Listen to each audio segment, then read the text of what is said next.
촛불로 정권을 바꿨지만 국민의 삶은 바뀌지 않았습니다.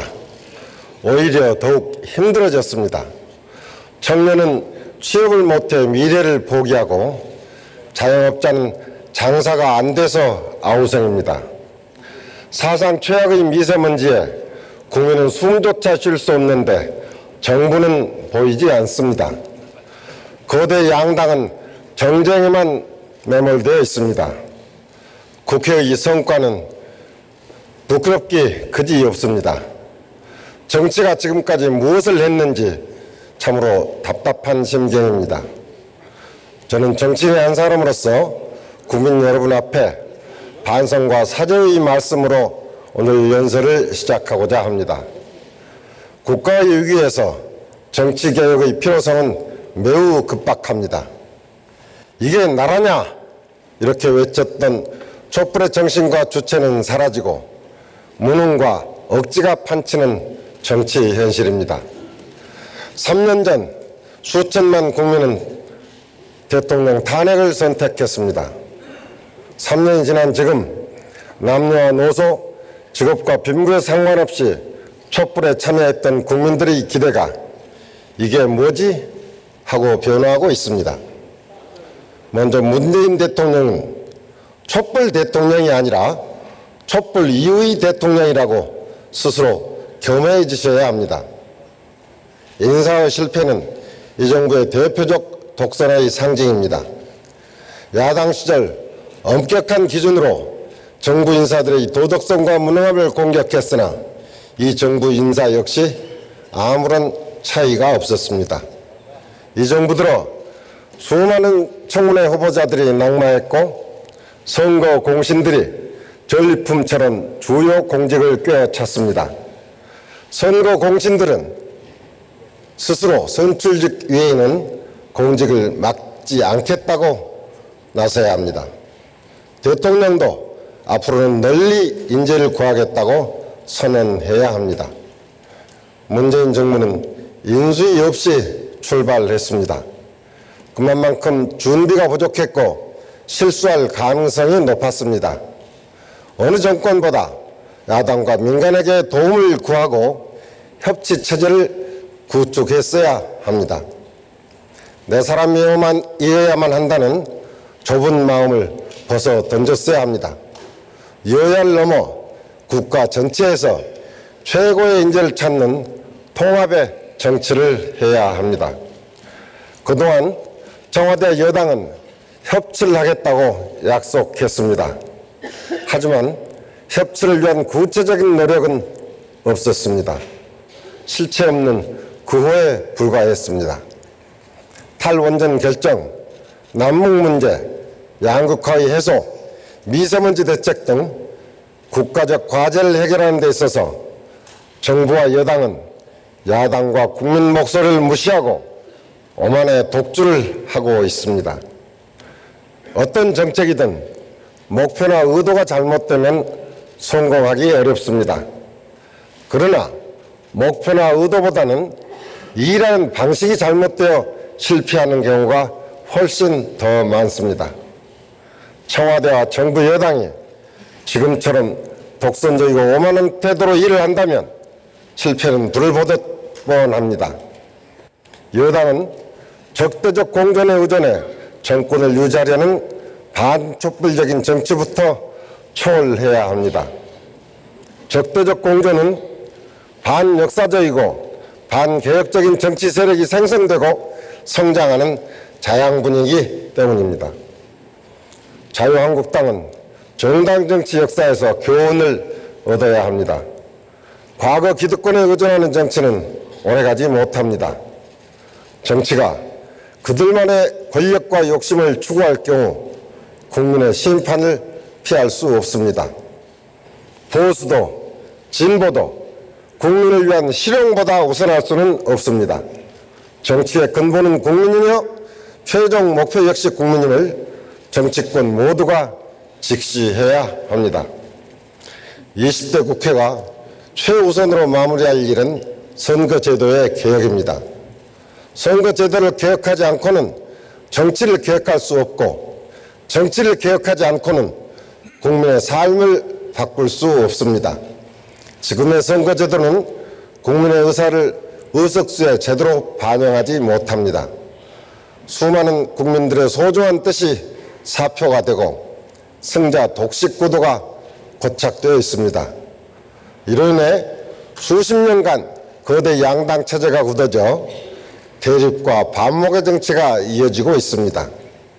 우리가 지향해야 할 핵심 가치는 유권자 투표의 대표성과 등가성의 원칙을 확립하는 것입니다.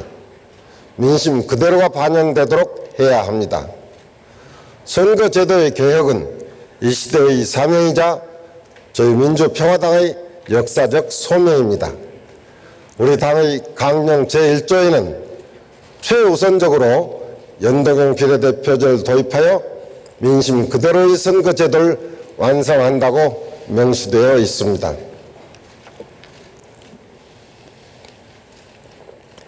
또한 우리 정치가 더욱 젊어져야 합니다. 미래 세대들의 뜻과 희망이 정치에 반영되게 해야 합니다. 선거권 연령을 18세로 낮춰야 하는 이유입니다. 선거제도 개혁안에 선거권 연령 18세로 인하가 꼭 함께 처리되어야 합니다. 민심 그대로의 선거제도를 만들고 청년들에게 희망을 주도록 자유한국당 의원 여러분들도 동참해 주실 것을 간곡히 호소드립니다. 존경하는 국민 여러분, 우리 한반도에 드리워진 지정학적 불안정성으로 국민들은 불안함을 머리에 이고 살아왔습니다. 문재인 정부에서 지난 1년간 세 차례의 남북 정상회담과 남북 불가침 선언을 한 이후 평화의 대장정이 시작되었습니다. 하지만 하노이 2차 북미 정상회담의 결렬로 한반도에 다시 먹구름이 덮이고 있습니다. 평화와 민주주의는 흐르는 강물처럼 때로는 역류하는 듯 보이지만 긴 역사의 흐름에서는 비가역적입니다. 남과 북 그리고 미국은 상호 간의 약속과 스스로의 선언을 결코 뒤집어서는 안 됩니다. 신뢰는 약속의 이행 결과이며 평화의 초석이기 때문입니다. 우리는 당국자 간 약속을 소통과 이해로 국민적 합의를 이루어내고 참여를 통해서 성실히 이행해 나가야 합니다. 북측은 비핵화를 위한 어떤 작은 조치라도 결코 과거로 되돌려서는 안 될 것입니다. 탄도미사일 발사를 제기하여 평화의 큰 흐름을 역행하지 말아야 합니다.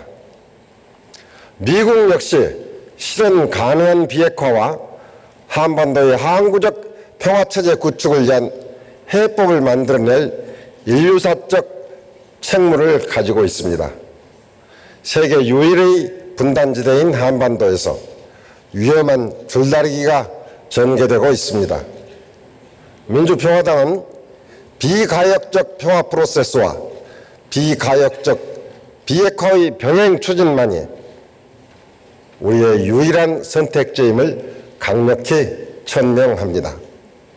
존경하는 국민 여러분, 선배 동료 의원 여러분, 한국 경제가 위기입니다. 위기는 위기라고 인정하고 대책을 세울 때 극복할 수가 있습니다. 문재인 정부가 중점적으로 추진해온 소득주도 성장 정책은 사실상 실패했습니다. 오래된 괴종식에 같이 보이는 이 정책은 국민들에게는 이미 풀밭 위에 고장난 시계가 되어버린 지 오래됐습니다. 소득이 원인이고 성장이 결과라는 본말이 전도된 정책으로 지난 2년을 허송세월 해왔습니다. 성장률은 둔화되고 고용은 하락했습니다. 양극화는 오히려 심화되었습니다. 급격한 최저임금 인상으로 자영업자와 중소기업들이 무너지고 있습니다. 무지개가 있다고 믿고 쫓았다. 소득주도 성장 정책을 주도했던 장하산 전 청와대 정책실장이 밝혔다는 소회입니다. 이 정부의 정책이 어떤 마음으로 만들어지고 집행되었는지를 단적으로 보여주는 말이라고 생각합니다. 이 정부의 정책 실험에 국민들만 힘들어하고 있습니다.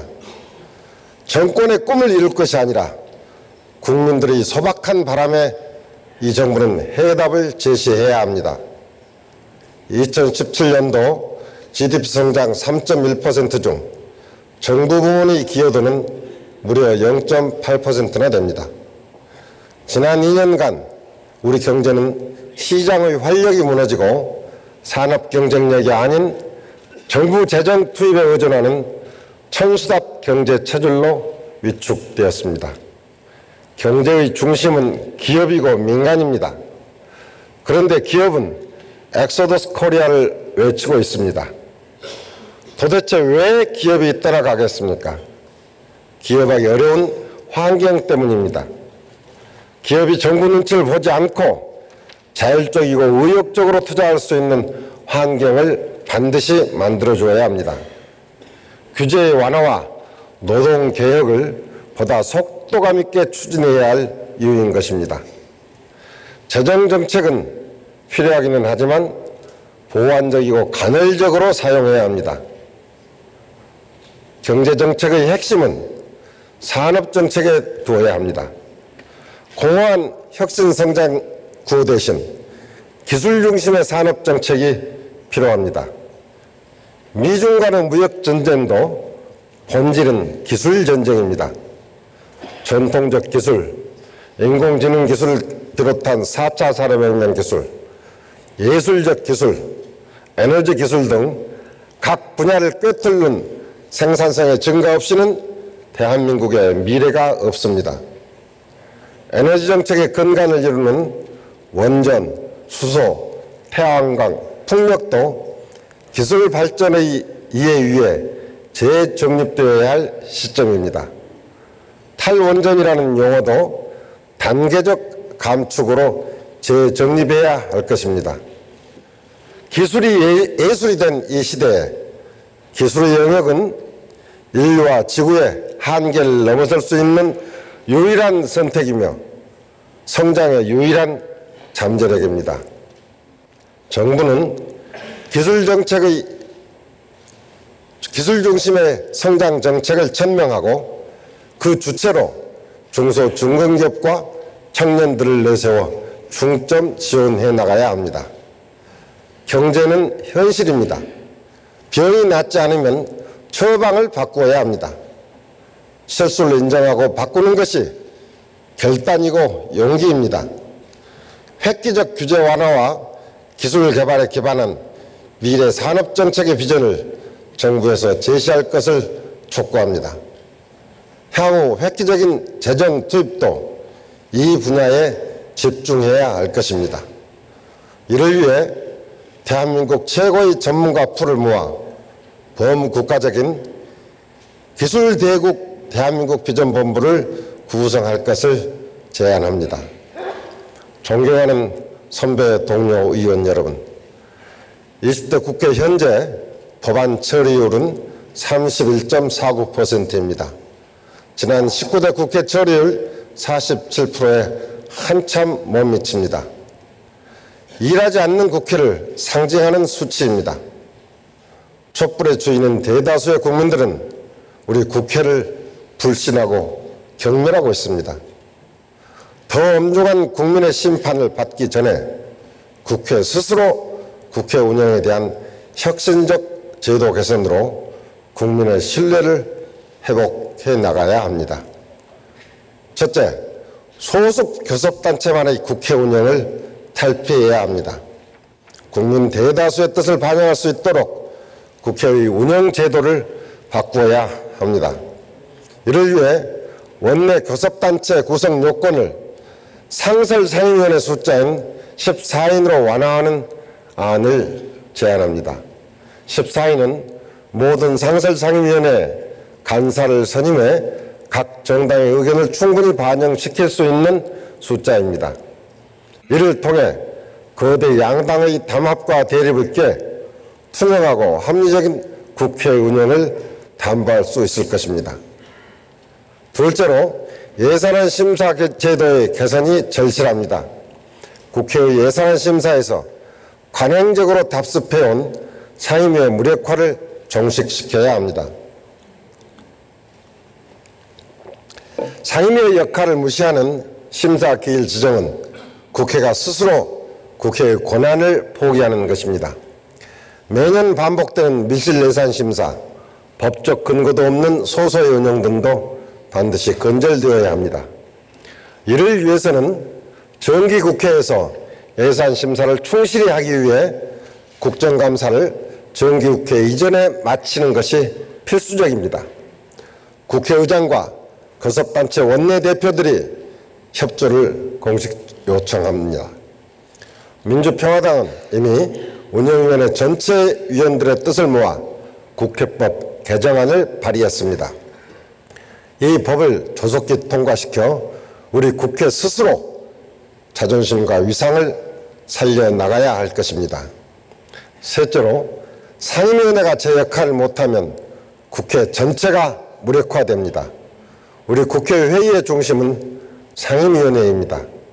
주요 현안을 원내대표들이 결정하는 것을 최소화하고 상임위 논의를 존중하고 상임위에서 결정해 나가도록 해야 합니다. 이를 위해서는 소위원회가 활기차게 돌아가야 할 것입니다. 전문성을 가진 상설소위원회를 설치하고 국회의 회기와 관계없이 가동시켜서 상임위원회가 국회 의사결정의 중심이 되도록 해나가야 할 것입니다. 이제 20대 국회도 얼마 남지 않았습니다. 남은 기간만이라도 민생을 돌보고 국민의 삶이 나아질 수 있도록 국회가 맹성해야 할 시점입니다. 역사를 잊은 민족에게 미래는 없다. 단재 신채호 선생의 가르침입니다. 외세의 억압과 독재의 한간, 민주항쟁은 우리 역사의 상징이며 자랑스럽게 기억해야 할 역사입니다. 5.18은 우리 현대사에서 독재에 항거한 대표적인 민주운동입니다. 제5.18에 대한 평가는 입법, 사법, 행정의 모든 면에서 합법성과 정당성이 이미 확립되었습니다. 이를 부인하는 자유한국당 의원들의 5.18 망언은 헌법과 민주주의를 전면으로 부정하는 반역사적이고 반헌법적인 행위입니다. 다시는 이러한 반헌법적, 반역사적 행위가 우리 사회에 재발되어서는 결코 안 됩니다. 미래 세대들에게 제대로 된 역사를 물려주기 위해서라도 엄중한 징계가 차제에 이루어져야 합니다. 따라서 3월 내에 5.18 망언의 의원의 제명, 5.18 진상규명위원회의 출범, 5.18 역사왜곡 처벌법의 처리가 반드시 이루어져야 할 것입니다. 존경하는 국민 여러분, 존경하는 국회의장, 선배 동료 의원 여러분, 국무총리와 국무위원 여러분, 우리 민주평화당은 문재인 정부의 성공을 진심으로 바라고 있습니다. 그러나 지금처럼이라면 성공은 영원합니다. 청와대와 민주당에 고언을 드립니다. 비판에 귀를 기울이십시오. 오만과 독선을 버리고 잘못된 정책은 과감하게 수정하십시오. 당동벌이의 폐쇄성을 버리고 구동전의의 포용성으로 다시 시작하십시오. 포용사회는 포용정치로부터 시작됨을 명심하시기 바랍니다. 자유한국당에도 역시 고언을 드리겠습니다. 한국당을 지지하는 세력의 재결집만으로 미래의 대한민국을 설계해 나갈 수는 없을 것입니다. 역사퇴행적 극우 세력의 결집이 일순간 당의 지지도를 높이는 효과는 거둘지 모릅니다. 하지만 남마처럼 얽힌 현 정국을 풀고 미래 세대들에게 희망의 정치를 보장할 수는 없습니다. 열린 자세로 5.18과 박 대통령 탄핵을 비롯한 역사의 교훈을 겸허하게 받아들이시기 바랍니다. 20대 국회는 불과 1년밖에 남지 않았습니다. 남은 1년 동안 우리 국회가 해야 할 가장 중요한 일이 무엇일까요? 행정부와 국회, 여와 야가 대한민국 국익 앞에 하나 되는 것 아니겠습니까? 미중의 패권전쟁, 기술전쟁이 격화되는 대외 환경에서 우방과의 결속은 약화되고 있습니다. 우리 산업 경쟁력은 지속적으로 퇴보하는데 우리 국회는 미래 준비에 손을 놓고 허구한 날 정쟁만 일삼을 수는 없습니다. 한반도의 평화체제 정착에, 대한민국의 정치 발전에, 대한민국의 경제 회생에, 대한민국의 미래에 여와 야가 하나 되어 주춧돌을 놓읍시다. 다 함께 손잡고 새로운 대한민국을 만들어 나갑시다. 경청해 주셔서 감사합니다.